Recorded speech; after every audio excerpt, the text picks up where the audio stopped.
Hey, how are you? Jody.gerut, Prosperity Home Mortgage here in Oak Park, Illinois. I wanted to do a quick video on student loans. A lot of people have student loans. What should I do? What should I think?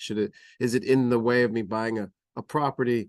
Couple minutes on this topic. So let's go through it. All right.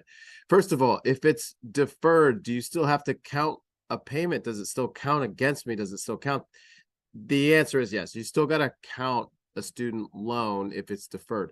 And so how do you do that? Well, it depends on the loan. Okay. It depends on the loan type. For a conventional loan, it's either 1% of the balance or 0.5% of the balance.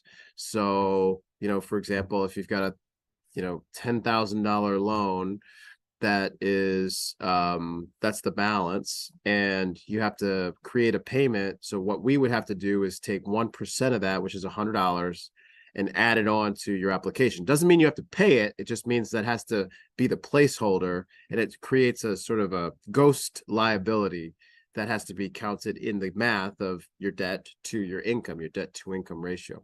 In FHA loans, it's only 0.5%. And then VA's got a stranger quirk. It's a greater of 5% of the balance divided by 12, or the payment shown, again, whichever is greater. So a little bit of a quirk there for VA. All right, income-based repayment. If you're in an IBR, it's whatever is on that credit report is what's going to count.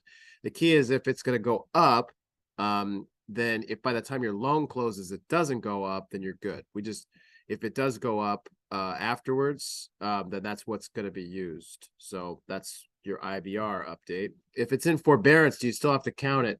Yes, it's basically the same as being deferred. So that happens every now and again. We get this question: does it still? President Biden deferred it. If it's in forbearance, we still got to do the 1% thing or the 0.5% thing, depending on the loan type.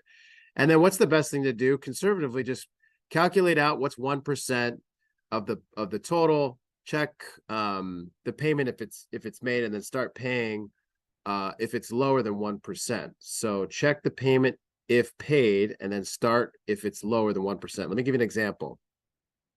So you're trying to keep your debt to income as low as possible. So you have an $80,000 balance. It's not out of the realm of possibility, right? If 1% of $80,000 is $800, then that's what's got to go into your application. However, if you started paying it, it would be $300. So you may end up wanting to start paying it because it improves your buying capacity by $500 a month. That could be significant. It may be the difference between you qualifying on a property that you want and not qualifying. Okay, here's the last thing. My parents are paying it. Can we exclude? The answer is yes. You can exclude a student loan if your parents are paying or if anybody else is paying. The key is you've got to have 12 months of paid receipt from someone else that's from an account that's not yours, and it can't be late for 12 consecutive months. All right. So if you have any other questions, feel free to reach out, www.Jody.gerut.com. Drop me a message, and you can email me there too. Take care. I appreciate you watching.